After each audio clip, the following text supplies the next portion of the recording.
Bengal land service, voter card service এবং একটা normal website, সেই ওয়েবসাইটে কি করে এই তথ্য এলো তা নিয়ে কিন্তু ইতিমধ্যে এই প্রশ্ন উঠতে শুরু করেছে। ওয়েস্ট বেঙ্গল টেট তা নিয়ে কিন্তু কেলেঙ্কারির কম কিস্সা নেই। তার কারণ হচ্ছে এর আগে একাধিকবার ডিজিটাল জালিয়াতি হয়েছে, ফ্রড হয়েছে, ফেক ওয়েবসাইট তৈরি হয়েছে।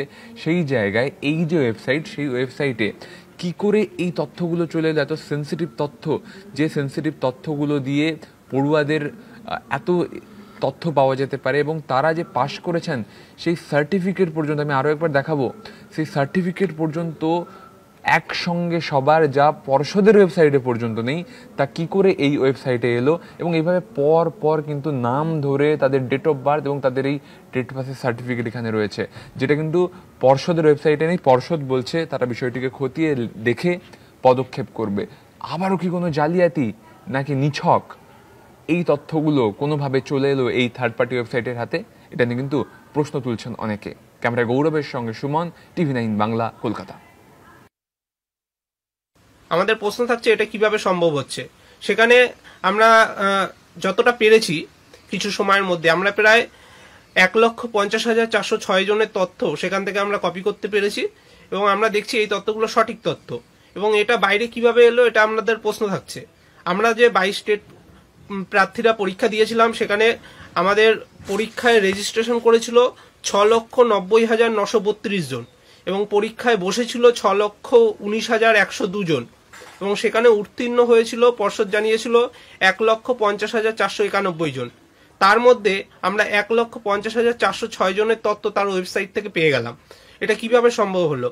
এবং এই মুহূর্তে টেলিফোন লাইনে আমরা যোগাযোগ করতে পেরেছি বিজেপি নেতা এবং আইনজীবী তরুণজ্যোতি তিওয়ারির সঙ্গে। তরুণজ্যোতি, অন্য একটি ভিন্ন ওয়েবসাইটে 2022-এর যারা টেট পাস করেছে তাদের সার্টিফিকেট দেখা যাচ্ছে, এটা কি হতে পারে? এটা কি জালিয়াতি না অন্য কোনো কারণ? আপনার কি মনে হয়?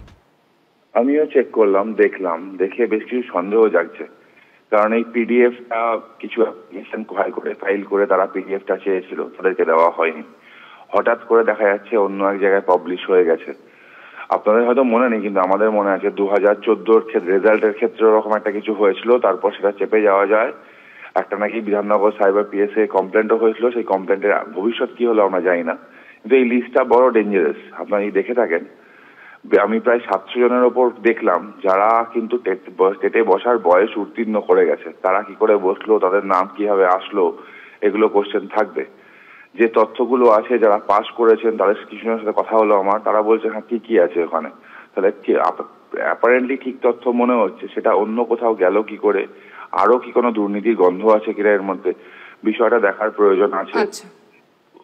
বেশ, ধন্যবাদ আপনাকে। তরুণজ্যোতি তিওয়ারি কথা বলেন এবং তিনি বললেন যে বিষয়টি দেখার প্রয়োজন রয়েছে, যে এটা কিভাবে একটা ভিন্ন ওয়েবসাইটে এতগুলো তথ্য, এতজনের তথ্য এভাবে চলে যেতে পারে। আমরা পর্ষদ সভাপতির প্রতিক্রিয়া পেয়েছি, গৌতম পাল কি বলেছেন শুনবো। আসলে সত্য কিনা সেটা আমাকে দেখতে হবে। আমি দেখে নিচ্ছি, আগে সার্চ করে নিই, তারপরে তো আমি যদি এই ধরনের চক্র একটা যদি থাকে তার এগেনস্টে আমরা আইনত ব্যবস্থা নেব। আমি দেখে নিই ও কে কি, আপনি পাঠান। কিন্তু স্যার আপনাদের ওয়েবসাইট থেকে কোনোভাবে তথ্য বেরোনো সম্ভব নয়। আমাদের গভর্নমেন্ট ডোমেনে আছে আমাদের ওয়েবসাইট।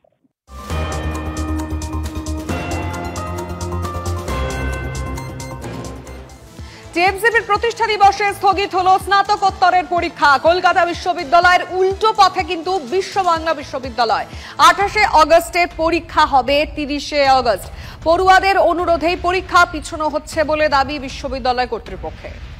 পশ্চিমবাংলা কত অধঃপতনের দিকে নিয়ে গিয়েছে, এটা তার একটা উৎকৃষ্ট উদাহরণ। আর বিশ্ব বাংলার নামে কলেজ মানে পুরো বোঝা যাচ্ছে তৃণমূল আশ্রিত, তৃণমূলের পালিত এবং তৃণমূলের নেতাদের ব্যবস্থিত কলেজ। অতএব এই কলেজে ছাত্র পরিষদের জন্মদিন আর সেদিন কলেজ চলবে, এটা কি করতে পারা যায়?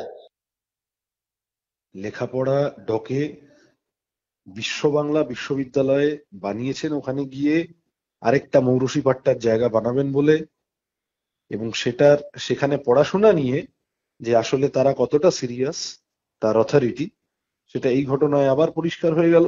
একটা ক্যালকাটা ইউনিভার্সিটি বা একটা বিশ্ব বাংলা ইউনিভার্সিটি বা একটা অন্য কোনো জায়গায় কোথাও যদি খাপছাড়া ভাবে পরীক্ষা পড়ে যায়, ওদের এই কনফিডেন্স নেই যে অন্য জায়গা থেকে লোক নিয়ে গিয়ে আমরা মিটিং ভরাবো। এবং তৃণমূল ছাত্র পরিষদের তৃণমূল দলটা করেইছে ওই সংগঠনটাকে যাতে শিক্ষাটাকে 12টা বাজানো যায়। ফলে শিক্ষাটাকে সেই জায়গায় নিয়ে গেছে। ফলে তৃণমূল ছাত্র পরিষদের সঙ্গে ছাত্রদের কি সম্পর্ক আছে? স্বাভাবিকভাবেই বাংলার সব থেকে বড় ছাত্র সমাবেশ যখন 28 তারিখে একটা ঘোষিত প্রোগ্রাম, সেই দিনকে এই ক্যালকাটা ইউনিভার্সিটির এই বেআইনি ভিসি, কেয়ারটেকার ভিসি, তার প্রভুদেরকে খুশি করার জন্য 28 তারিখে পরীক্ষাটা ফেলেছিল একটা রাজনৈতিক উদ্দেশ্য নিয়ে। কিন্তু অন্যান্য বিশ্ববিদ্যালয়ের উপাচার্য যারা রয়েছেন তারা ছাত্রছাত্রীদের কথা মাথায় রাখছেন এবং তাদের কথা ভাবনা চিন্তা করছেন, এটা দেখে ভালো লাগছে এবং এই ডিসিশনকে আমরা সমর্থন করি, সাধুবাদ জানাই।